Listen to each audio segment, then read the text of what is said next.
Hello friends, कैसे हैं आप सब। थंबनेल देखकर तो समझ ही गए होंगे आज की हमारी वीडियो किस टॉपिक के ऊपर है। आज हम बात करेंगे कि आपको कैसे सब्जेक्ट कॉम्बिनेशन चूज़ करने हैं ताकि एंड टाइम पे आपको घबराहट ना हो, या फिर अगर करेक्शन में करेक्शन ना हो पाए तो उससे बचने के लिए आप पहले ही सारी चीज़ें सही से करके चलो, इसलिए ये वीडियो बनाई है। Hello friend, this is Shivani Chauhan, welcome to easy path education. Start करते हैं। सबसे पहले तो जानेंगे कि स्ट्रक्चर क्या है एनसीईटी का 2025 का। तो सबसे पहले आप ये ध्यान में रख लो कि आपके जो सब्जेक्ट्स हैं एनसीईटी में जो आएंगे वो 7 सब्जेक्ट्स आएंगे, है ना। ये ध्यान में रखना है आपको कि कितने सब्जेक्ट्स हैं आपके, तो टोटल 7 सब्जेक्ट्स हैं। उसमें से 2 लैंग्वेज के सब्जेक्ट्स हैं, लैंग्वेज 1 एंड लैंग्वेज 2, जो दोनों डिफरेंट लैंग्वेज होंगे आपके। ओके, 2 लैंग्वेज के। और 3 आपके डोमेन सब्जेक्ट के, मतलब जो आपने 12th में पढ़ा होगा, है ना, जो 12th में पढ़ा होगा अगर वो आपको करना है तो वो ठीक है। और फिर उसके बाद एक सब्जेक्ट आपका है जनरल टेस्ट का जिसमें जीके, रीजनिंग वगैरह ये सारी चीजें आएंगी। फिर एक सब्जेक्ट आपका है टीचिंग एप्टीट्यूड का। ओके, टीचिंग एप्टीट्यूड में आपको टीचिंग से रिलेटेड जो स्किल्स है, टीचिंग से रिलेटेड जो फिलोसफीज हैं, है ना, तो वो सारी चीज़ें आपको पढ़नी होंगी। टोटल आपके 7 सब्जेक्ट्स हैं जिसके ऊपर आपको अपना देखना है। सबसे पहली बात तो अगर आपको जिस सब्जेक्ट में चिंता बिल्कुल नहीं करनी तो वो ये दोनों सब्जेक्ट है, दैट इज जनरल टेस्ट और टीचिंग एप्टीट्यूड, क्योंकि ये सबके लिए सेम है। आपको इसमें कोई, आपको एक तरह से बोल सकते हो कि चॉइस अवेलेबल नहीं है, बस ये चॉइस अवेलेबल है कि आप 28 में से 25 क्वेश्चन कर सकते हो इसमें से, और टीचिंग एप्टीट्यूड में आप 23 में से 20 क्वेश्चन कर सकते हो बस। और बाकी सबके लिए सेम आएगा, है ना, चाहे वो बीए बीएड करना चाहता हो, बीएससी बीएड या फिर बीकॉम बीएड। तो अब हम बात करते हैं कि आपको सेक्शन 1 वाला जो लैंग्वेज है वो कैसे चूज करना है, और जो डोमेन सब्जेक्ट स्पेसिफिक है वो कैसे चूज करना है। तो पहले देखते हैं कि कितनी लैंग्वेजेस हैं, लैंग्वेजेस जो आती हैं ना इसमें। अगर हम बात करें तो ये टोटल कुछ लैंग्वेजेस हैं, है ना, जिनके कोड यहाँ पे दिए हुए हैं। जैसे इंग्लिश लैंग्वेज एंड लिटरेचर है, हिंदी लैंग्वेज एंड लिटरेचर है, इंग्लिश फॉर कम्युनिकेशन है, हिंदी फॉर कम्युनिकेशन है, असमीज है, बंगाली है, गुजराती है, कन्नड़ है, मलयालम है। तो ये सारी लैंग्वेज को 32 लैंग्वेजेस हैं ये, है ना, जो आपकी दी हुई है पेपर में, जो आपको कवर करनी है। ओके, देखो यहाँ पे सॉरी 38 लैंग्वेजेस हैं। ओके, तो यहाँ पे 38 लैंग्वेजेस हैं जो आपको दी हुई है पेपर में। इसमें से आपको कोई 2 लैंग्वेज चूज करनी है। तो वो कैसे करेंगे वो भी आगे बात करेंगे, ये पहले देख लो कि 38 लैंग्वेजेस यहाँ पे भी लिखी हुई थी। ओके, फिर उसके बाद है जो आपका डोमेन सब्जेक्ट है जिसमें 26 डोमेन सब्जेक्ट्स आ जाते हैं आपके। तो ये कुछ डोमेन सब्जेक्ट है और ये इनके कोड दिए हुए हैं। ओके, जैसे accountancy, agriculture, anthropology, biology, business studies, तो ये सारे कुछ सब्जेक्ट्स हैं जिससे आपने 12th की होगी। ओके, जो आप चूज करोगे कि जिससे आपको पता चलेगा कि आपको बीए बीएड करनी है, बीकॉम बीएड करनी है, या फिर बीएससी बीएड करनी है। ओके, स्टार्ट करते हैं। सबसे पहले बात करें तो subject combination according to BA BEd की बात करते हैं। 2 सब्जेक्ट तो आपको पता है जो कंपलसरी हैं, है ना, 2 कंपलसरी है, जनरल टेस्ट और आपका टीचिंग एप्टीट्यूड, वो कंपलसरी है।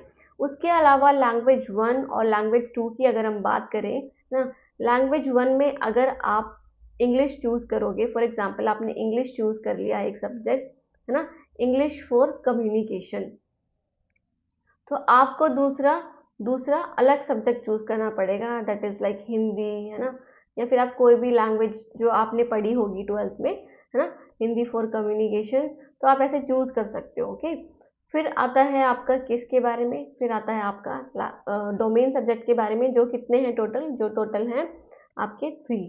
तो डोमेन 1, डोमेन 2, डोमेन 3। ओके, तो इसमें आप कैसे चूज करोगे, कोई भी जो ह्यूमैनिटीज है या फिर आर्ट्स के जो सब्जेक्ट्स हैं, है ना, आर्ट्स के जो सब्जेक्ट्स हैं वो चूज कर सकते हो। जैसे डोमेन 1 में आपने हिस्ट्री चूज कर लिया, है ना, डोमेन 2 में आपने सोशियोलॉजी से की है तो सोशियोलॉजी चूज कर लोगे आप, है ना, या फिर पॉलिटिकल साइंस की है, पॉलिटिक्स से की है, पॉलिटिकल साइंस की है, तो वो चूज कर लोगे। फिर डोमेन 3 में आप ज्योग्राफी चूज कर सकते हो। ओके, तो ऐसे करके आपको कोई 3 सब्जेक्ट चूज करने हैं ह्यूमैनिटीज के, जिससे आप बीए बीएड को कर सकते हो। अब अगर बात करें आपको लैंग्वेज के कोई सब्जेक्ट से, मतलब आपको इंग्लिश से बीएड करनी है या फिर हिंदी से बीएड करनी है। ओके, तो इसके लिए आपको क्या करना पड़ेगा, लैंग्वेज 1 और लैंग्वेज 2 में, फॉर एग्जाम्पल आपको इंग्लिश से बीएड करनी है, तो आप क्या कर सकते हो, आपने इंग्लिश से की है, आपको इंग्लिश ज़्यादा समझ में आती है, तो लैंग्वेज 1 में आप क्या कर सकते हो, लैंग्वेज 1 में आप इंग्लिश फॉर लिटरेचर ले सकते हो, है ना, इंग्लिश फॉर लिटरेचर, उसका कोड अलग है, देखो यहाँ पे देख सकते हैं आपको। तो English for literature, English language and literature, है ना, उसका 101 कोड है। और दूसरा सब्जेक्ट आप ले सकते हो लैंग्वेज का, इंग्लिश फॉर कम्युनिकेशन। ओके, ये कम्युनिकेशन के लिए, तो ये दोनों एक तरह से अलग अलग लैंग्वेजेस हो गई। एक तो ये लिटरेचर किसके लिए, जो बीएड करना चाहते हैं, किससे बीएड करना चाहते हैं, एक तरह से आप बोल सकते हो लैंग्वेज से, इंग्लिश लैंग्वेज से, है ना। और ये दूसरा जो लैंग्वेज के रूप में आपको सब्जेक्ट मिलेगा वो, ओके, ये चूज कर सकते हो। अगर आपको हिंदी में करना है तो आप हिंदी में कर सकते हो, Hindi language and literature choose कर सकते हो। दूसरा आप हिंदी फॉर कम्युनिकेशन चूज कर सकते हो, या फिर आप दूसरा इंग्लिश फॉर कम्युनिकेशन चूज कर सकते हो। ओके, या फिर आप दूसरा हिंदी फॉर कम्युनिकेशन, तो दोनों में से कोई भी चूज कर सकते हो। बट पहला जो है उनका कोड अलग अलग होना चाहिए दोनों का। ओके, कोड अलग अलग होना चाहिए। जैसे इंग्लिश से करें तो इंग्लिश लिटरेचर आपका लैंग्वेज 1 हो गया, लैंग्वेज 2 आप क्या कर सकते हो, इंग्लिश फॉर कम्युनिकेशन कर सकते हो। ओके, इंग्लिश फॉर कम्युनिकेशन, ठीक है। अब अगर आपको जैसे लैंग्वेज 1 में हिंदी चाहिए, है ना, हिंदी से करना है आपको क्या, अपनी बीए बीएड, तो हिंदी लिटरेचर या हिंदी साहित्य आप चूज करोगे, है ना, हिंदी लिटरेचर या हिंदी साहित्य चूज करोगे आप। या फिर लैंग्वेज 2 में आप हिंदी फॉर कम्युनिकेशन चूज कर सकते हो, हिंदी फॉर कम्युनिकेशन चूज कर सकते हो। या फिर आप क्या चूज कर सकते हो, इंग्लिश फॉर कम्युनिकेशन चूज कर सकते हो। ओके, जिस भी सब्जेक्ट में आपको अच्छा लगता है कि आप कर सकते हो, पेपर अटेम्प्ट कर सकते हो ना, आपको उसी से बीएड करनी है अपनी, तो वो चूज कर सकते हो आप, ठीक है। तो ये बात हो गई आपकी किसकी, बीए बीएड की बात, कि आपको क्या करना है, लैंग्वेज 1 लैंग्वेज 2 में कैसे करना है, लैंग्वेज सॉरी आप डोमेन सब्जेक्ट में डोमेन 1 में क्या लेना है, डोमेन 2 में क्या लेना है, डोमेन 3 में क्या लेना है। तो बेसिकली अगर आप हिस्ट्री की बात करें तो हिस्ट्री से रिलेटेड, मतलब आर्ट्स की बात करें तो आर्ट्स से रिलेटेड काफी सब्जेक्ट्स हैं, है ना। जैसे एंथ्रोपोलॉजी आ गया आपका, ओके, और जैसे आपका इकोनॉमिक्स तो कॉमर्स में आ जाएगा आपका, ठीक है। और आप बात कर सकते हो ज्योग्राफी, हिस्ट्री, होम साइंस, है ना। तो ये सारे ऐसे सब्जेक्ट्स हैं जो आप किस में ले सकते हो, पॉलिटिकल साइंस, साइकोलॉजी, सोशियोलॉजी, तो ये सारे सब्जेक्ट्स हैं जो आप कॉम्बिनेशन बना सकते हो अपने बीए बीएड में। ओके, इनका आप कॉम्बिनेशन बीए बीएड में बना सकते हो। उसके बाद आते हैं हम नेक्स्ट वन पे, तो नेक्स्ट वन है बीकॉम बीएड। अगर आपको बीकॉम बीएड करनी है, मतलब बीएड करनी है आपको बीकॉम के सब्जेक्ट से, है ना, तो आपने जैसे ट्वेल्थ में की है ना, ट्वेल्थ आपने बीकॉम से की है तो आप कर सकते हो इसे। बाकी बात करते हैं कि लैंग्वेज 1 और लैंग्वेज 2 का आपको पता ही चल गया होगा कि आप कैसे चूज कर सकते हो। जैसे अगर इंग्लिश फॉर कम्युनिकेशन यहाँ पे चूज कर लिया आपने, तो दूसरा आपको क्या चूज करना पड़ेगा, दूसरा चूज करना पड़ेगा Hindi for communication. Okay, language में अलग अलग कोई दो डिफरेंट लैंग्वेजेस होनी चाहिए। उसके बाद आ जाते हैं डोमेन 1 पे, डोमेन 2 पे, डोमेन 3 पे। तो बेसिकली इसके 3 सब्जेक्ट्स हैं आपके कॉमर्स के, दैट इज आप बोल सकते हो डोमेन 1 में आप अकाउंटेंसी चूज कर सकते हो, डोमेन 2 में आप क्या चूज कर सकते हो, आप क्या, बिजनेस स्टडीज, ठीक है, बिजनेस स्टडीज चूज कर सकते हो। और डोमेन 3 में आप इकोनॉमिक्स चूज कर सकते हो। ओके, तो ये सब्जेक्ट पैटर्न होगा आपका अगर आप बीकॉम बीएड चूज करोगे तो। ओके, देखो यहाँ पे लिखा भी हुआ है, आपको दिखा देते हैं कि कौन कौन से सब्जेक्ट है कॉमर्स से रिलेटेड। तो कॉमर्स से रिलेटेड सब्जेक्ट्स हैं बिजनेस स्टडीज, है ना, बिजनेस स्टडीज है आपका, और आप बोल सकते हो दैट इज इकोनॉमिक्स या बिजनेस इकोनॉमिक्स है, एंटरप्रेन्योरशिप है आपका, है ना। और अगर आ गया तो अकाउंटेंसी जो सबसे ऊपर है। ओके, तो ये आपके कुछ किसके हैं, बीकॉम बीएड के हैं, तो आप ये चूज कर सकते हो। बाकी अगर आपको फिर अगर मैं बताऊं किसके बारे में, बीएससी बीएड के, तो लैंग्वेज 1 और लैंग्वेज 2 का सेम एज रहेगा, है ना, जो आपने पढ़ी होगी अपने ट्वेल्थ में। ओके, ट्वेल्थ में हिंदी से करी है तो आप हिंदी के सब्जेक्ट चूज कर सकते हो, इंग्लिश से करी है तो आप इंग्लिश के सब्जेक्ट चूज कर सकते हो। ओके, फिर उसके बाद आता है कि डोमेन में क्या करना है, डोमेन 1, डोमेन 2, डोमेन 3 में। तो अगर डोमेन 1 में आपको फिजिक्स चूज करना है तो आप फिजिक्स चूज करोगे, डोमेन 2 में आपको आप बोल सकते हो केमिस्ट्री, तो केमिस्ट्री चूज करोगे। और डोमेन 3 में अगर आपके पास बायोलॉजी है, अगर आप पीसीबी लिए तो बायोलॉजी चूज करोगे, पीसीएम लिए तो मैथमेटिक्स चूज करोगे। ओके, तो ये कुछ सब्जेक्ट कॉम्बिनेशन हैं आपके किसके लिए, आपके साइंस के लिए। यहाँ पे देख सकते हो आप, तो यहाँ पे आप देख सकते हो बायोलॉजी हो गई, केमिस्ट्री हो गई, है ना, एनवायरमेंटल स्टडीज हो गई आपकी। और आप बात कर सकते हो दैट इज एनवायरमेंटल स्टडीज आप ज्योग्राफी वाले में भी कर सकते हो। ओके, उसके बाद है आपका दैट इज फाइन आर्ट, ये सब अलग हो गया। और उसके बाद आपका हो गया फिजिक्स, केमिस्ट्री, बायो, मैथमेटिक्स, है ना। मैथमेटिक्स का मिलेगा हमें, दैट इज मैथमेटिक्स। ओके, तो ये सारे सब्जेक्ट आप चूज कर सकते हो बीएससी बीएड में। और एक डाउट और आता है बच्चों के मन में, जस्ट मैं इसको इरेज कर देती हूँ, एक डाउट बताना आपको।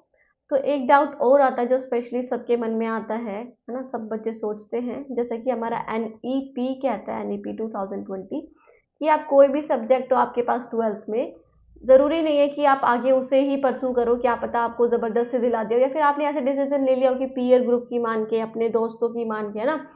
तो आप सोच रहे हो कि 12th में, आप 12th तो आपने साइंस सब्जेक्ट से की थी, और अब आप BA से परसू करना चाहते हो, BA करना चाहते हो, तो आप yes you can do it, आप क्रॉस सब्जेक्ट चूज कर सकते हो, है ना। आपके क्रॉस सब्जेक्ट या क्रॉस स्ट्रीम चूज कर सकते हो आप, कि जो भी स्ट्रीम में आप जाना चाहते हो अब 12th के बाद वो जा सकते हो, फ्री हो आप, उसके लिए आपको कोई बर्डन नहीं है। तो समझ लो ध्यान से इस बात को कि आप कोई भी सब्जेक्ट चूज कर सकते हो, नो कंपल्शंस, या फिर आप बोल सकते हो नो बर्डन कि आपने BSc BEd, आपने 12th, अगर आपने 12th साइंस से की है तो आप आर्ट्स में नहीं जा सकते, जा सकते हो आप, ओके। तो फिर आपको अगर BA BEd करनी होगी, आपने BSc BEd करी है ना, बट अगर आपको BA BEd करनी है, फिर उसके सॉरी, आपने 12th में क्या किया है, 12th में आपने साइंस के सब्जेक्ट लिए हैं ना, फिजिक्स केमिस्ट्री बायोलॉजी या फिर मैथ्स लिया आपने, बट आप उसको परस्यू नहीं करना चाहते तो आप BA BEd चूज कर सकते हो। BA BEd के लिए अब आपको 3 BA के सब्जेक्ट्स लेने होंगे, ओके। 3 BA के सब्जेक्ट, जैसे आपने हिस्ट्री ले लिया, है ना, पॉलिटिक्स ले लिया, और तीसरा आप ले लोगे, दैट इज आप ज्योग्राफी ले लोगे, है ना। तो अब आपको क्या करना पड़ेगा, बस आपको ये दिक्कत आएगी NCT की प्रिपरेशन करने में, कि आपको इन तीनों का पढ़ना पड़ेगा, जबकि आपने 12th में ये पढ़ा होगा। अब इसके अलावा आपको इन तीनों सब्जेक्ट के बारे में पढ़ना होगा, है ना। तो एक बात ध्यान रख सकते हो, जो आपकी जो 29 अप्रैल दी हुई है, होप कि वैसे तो हमेशा क्या 2 सालों से हमेशा एक तरह से बढ़ती आ रही है डेट, है ना, एक्सटेंड होती जा रही है, तो इस बार भी एक्सटेंड ही होगी। बट उससे पहले कि एक्सटेंड हो, आप लास्ट टाइम में जाओ, है ना, तो फॉर्म जब भरोगे, फॉर्म भरना आप, मैं बोल सकती हूँ आपको, आपको जैसे एक्सटेंड होगी डेट तो पता चल जाएगा, बाकी आप मार्च में फॉर्म फिल करना, मार्च के मिड में जाके, ओके, मार्च के मिड में जाके फॉर्म फिल करना ध्यान से, जब आपके बोर्ड हो जाए आराम से, है ना, तो आप तब फॉर्म फिल कर सकते हो, मतलब मार्च में, जैसे 29 को, तो 16 मार्च तो लास्ट डेट है, तो वो भी एक्सटेंड हो सकती है, तो देख लेंगे वो बाद में, बात की बात है। आपको सब्जेक्ट कैसे चूज करने वो आपको पता चल गया होगा। 64 यूनिवर्सिटीज़ ये सब्जेक्ट्स, ये जो कोर्स है वो करा रही हैं, उसमें से अगर हम इग्नू की बात करें, जो इन्होंने दिया हुआ है, बट इग्नू ने मना कर दिया कि वो ये कोर्स नहीं कराएंगी, तो उन्होंने उसको ड्रॉप कर दिया या फिर रिमूव कर दिया अपने यूनिवर्सिटी से, ठीक है। तो वो ये कोर्स नहीं कराएंगी, तो आप कोई भी अगर इग्नू में एडमिशन लेना चाह रहा हो, अगर आपने इग्नू सेलेक्ट कर दिया, तो वो मत करना, क्योंकि वहाँ पे आपका BA BEd नहीं होगा, है ना। तो BA BEd नहीं होगा। वैसे आप बहुत सारी यूनिवर्सिटी चूज कर सकते हो आपके अकॉर्डिंग, कि आप कौन से में जाना चाहते हो, आप रैपिट्यूड में जाना चाहते हो, या फिर आप अपने पास के एरिया में कहीं जाना चाहते हो, तो उसके हिसाब से आप सेलेक्ट कर सकते हो, ओके। तो ये कुछ सब्जेक्ट कॉम्बिनेशंस थे आपके, कि कैसे आपको सब्जेक्ट कॉम्बिनेशन चूज करना है ना। इसके अलावा कोई डाउट है, तो आप पूछ सकते हैं। आपको देखो 2 डिफरेंट लैंग्वेजेस चूज करनी पड़ेगी। Each language paper will have 23 questions, उसमें से 20 क्वेश्चन करने होंगे, जैसे इंग्लिश लिटरेचर में 23 क्वेश्चंस आ गए, तो आपको 20 अटेम्प्ट करने हैं, ऐसे ही आपको किसमें करने हैं, दूसरे लैंग्वेज में, ओके। तो ये था कुछ general information regarding your subject combination. कोई भी डाउट, कोई भी क्वेरी हो इससे रिलेटेड, आप कमेंट सेक्शन में कमेंट करके पूछ सकते हैं। बाकी आप मेरे इंस्टाग्राम से भी जुड़ सकते हैं, है ना, इंस्टाग्राम से, जिसका लिंक आपको डिस्क्रिप्शन बॉक्स में तो नहीं मिलेगा, इंट्रोडक्शन में ज़रूर मिल जाएगा, मेरे बायो में आप बोल सकते हो, आप बायो में जाके देख सकते हो। बाकी मैं आपको आगे से इस वीडियो में आपको डिस्क्रिप्शन बॉक्स में भी डाल दूंगी, ओके। आप वहाँ पे जाके मैसेज कर सकते हो, मैं देखूंगी, अगर आपकी कोई क्वेरी है related to your ITEP course, तो मैं बताने की कोशिश करूंगी, okay. Thank you so much friend for watching the video, and also if you like the video, if you like it and then press the like button, okay।